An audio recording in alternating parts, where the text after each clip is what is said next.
আলহামদুলিল্লাহ, সালাতু ওয়াসসালামু আলা রাসূলিল্লাহ ওয়া বাদ। সুপ্রিয় দর্শক ও শ্রোতা, মান্নত বা নজর যেটি আমরা কোনো উদ্দেশ্য বাস্তবায়ন হবে বলে করে থাকি।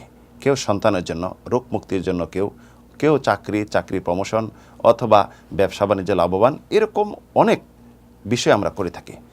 এই মান্যতরা মূলত কি? এই মান্যতরা হলো একটি ইবাদত। এটি একজন মুসলিমের উপর বাধ্যবাধকতা ছিল না, অথচ সেই বাধ্যবাধকতা করে নিল, তার উপর অজেব করে নিল। মান্যত করার উপর এটি পূর্ণ করা তার উপর অজেব। এর শর্ত রয়েছে, এটি একমাত্র আল্লাহর জন্য, আল্লাহর সন্তুষ্টের উদ্দেশ্যে করতে হবে এবং মান্যতকারীর অবশ্যই যে বিষয়ে মান্যত করবে এটি তার সাধ্যের ভিতরে থাকতে হবে। এই মান্যত দেখা যায় আমরা বর্তমানে না বুঝে না শুনে বিভিন্ন মাজারে, বিভিন্ন দরগায় অথবা বিভিন্ন পীর ফকির, বিভিন্ন জাদুকর, এমনকি জিন ভূতের নামে করে থাকে। কেউ মোমবাতি, আগরবাতি, কেউ মুরগ এবং কেউ ছাগল, গরু, উট পর্যন্ত আমরা বিভিন্ন মাজার, বিভিন্ন কবরে নিয়ে যেয়ে আমরা জবাই করে থাকি। এটি শরীয়তে সম্পূর্ণ হারাম।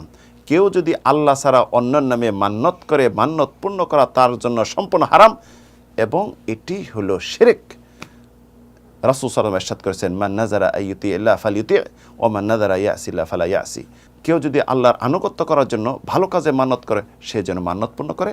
আর কেউ যদি অনিসলামিক কাজে, আল্লাহর নাফরমানির কাজে মান্যত করে, সে যেন মান্যত পূর্ণ না করে। মহান রব্বুল আলামিন যারা মান্যত করে, মান্যত করার পরে পূর্ণ যারা করে তাদের প্রশংসা করেছেন, ইউফুনা বিন নাযর ওয়া ইয়াখাফুনা ইয়াওমান কানা শাররুহু মুস্তাতিরা। যারা মান্যতকে পূর্ণ করে এবং ভয় পায় কিয়ামতের দিনের, যে দিনের ভয়াবহতা হবে অনেক ব্যাপক। আমরা দেখা যায় বর্তমানে ছাগল, গরু বা বিভিন্ন মান্যত করে বিভিন্ন মাজারে, বিভিন্ন দরগায়, যেখানে শিরকের আড্ডা, কুফরির আড্ডা এবং যেখানে নামাজ হয় না, অনিসলামিক কাজে সর্বদা লিপ্ত থাকে যারা, তাদের কাছে যেয়ে জবাই করে তাদেরকে খাওয়াচ্ছি এবং মান্যত করতেছি কবরে যে। এটি সম্পূর্ণ শিরক, এটি কুফরি কাজ। আল্লাহ রাব্বুল আলামিন বলেন, ফাসাল্লি লিরাব্বিকা ওয়ানহার, তোমরা আল্লাহর জন্য নামাজ পড়ো এবং কোরবানি করো। অন্যত্র আল্লাহ রাব্বুল আলামিন বলেন, কুল ইন্না সলাতি ওয়া নুসুকি ওয়া মাহইয়ায়া ওয়া মামাতি লিল্লাহি রাব্বিল আলামিন। হে নবী, আপনি বলে দিন, আমার নামাজ, আমার কোরবানি, আমার জীবন, আমার সব কিছু একমাত্র আল্লাহর জন্য। আল্লাহর কোনো অংশীদার নেই, তিনি ছাড়া অন্য কোনো উপাস্য নেই। সাবিত ইবনে দাহাকের হাদিস, এক ব্যক্তি রাসূলকে বললেন, ইয়া রাসূলুল্লাহ, আমি মান্যত করেছি বাওনা নামক স্থানে উট জবাই করব। বাওনা নামক স্থান হলো মদিনা থেকে নিকটবর্তী একটি পাহাড়।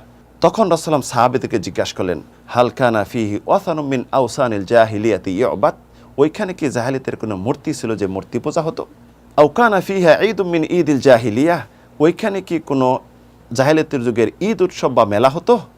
সাহাবীরা বলেন, না ইয়া রাসূলুল্লাহ। তখন রাসূল বলেন, ফা আওফি নাদরাক ফা ইন্নাহু লা আওফা লিনাদরিন ফি মাসিয়াতিল্লাহ, তুমি তোমার মান্যতকে পূর্ণ করো, আল্লাহ বিরোধী কোনো মান্যত পূর্ণ করা কখনো বৈধ নয়।